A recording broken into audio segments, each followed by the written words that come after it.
Super Saravana stores. இப்போது புதிய அறிமுகம் ஆச்சி ஹோட்டல் சாம்பார் 50 கிராம் ரூபாய் 20 மட்டுமே. சம்மர் வந்தாச்சு. What's you plan for this holiday? எங்க கிட்ட விட்டுருங்க, நாங்க பாத்துக்கிறோம். GT Holidays, South India's #1 travel brand.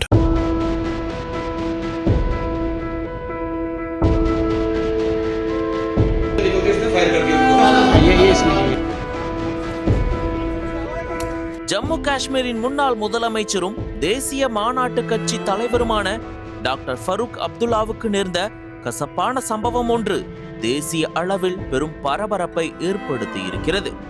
Jammu நகரின் கிரேட்டர் கைலாஷ் பகுதியில் உள்ள ராயல் பார்க் ஹோட்டலில் மார்ச் 11 மாலை நடந்த திருமண விழாவில் ஃபரூக் அப்துல்லா கலந்து கொண்டிருந்தார்.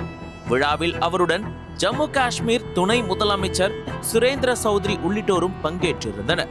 விழா முடிந்து ஃபரூக் அப்துல்லா வெளியேறும் போது ஜம்மு புராணி மண்டி பகுதியை சேர்ந்த 65 வயதான கமல் சிங் ஜம்வால் என்பவர் பின்னால் இருந்து நெருங்கி பாயிண்ட் பிளாக் தூரத்தில் துப்பாக்கியால் சுட்டுள்ளார். ஆனால் NSG கமாண்டோக்களின் உடனடி செயல்பாட்டால் நல்வாய்ப்பாக ஃபரூக் அப்துல்லாவுக்கு எந்த காயமும் ஏற்படவில்லை. அவர் பத்திரமாக உயிர் தப்பினார். துணை முதலமைச்சர் சுரேந்திர சௌத்ரியும் பாதுகாப்பாக உள்ளார். இதனிடையே தாக்குதல் நடத்திய கமல் சிங் ஜம்வாலை உடனடியாக பாதுகாப்பு படையினர் மடக்கி பிடித்தனர். அவரிடமிருந்த லைசன்ஸ் பெற்ற துப்பாக்கி பறிமுதல் செய்யப்பட்டது.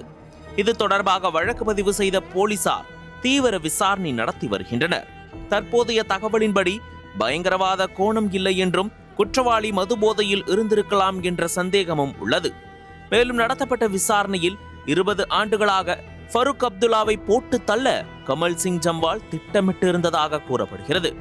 ஃபரூக் அப்துல்லாவுக்கு Z+ பாதுகாப்பு இருந்த போதிலும் ஒரு நபர் அவ்வளவு நெருக்கத்தில் துப்பாக்கியுடன் நெருங்க முடிந்தது பெரும் பாதுகாப்பு குறைபாடாக விமர்சிக்கப்படுகிறது.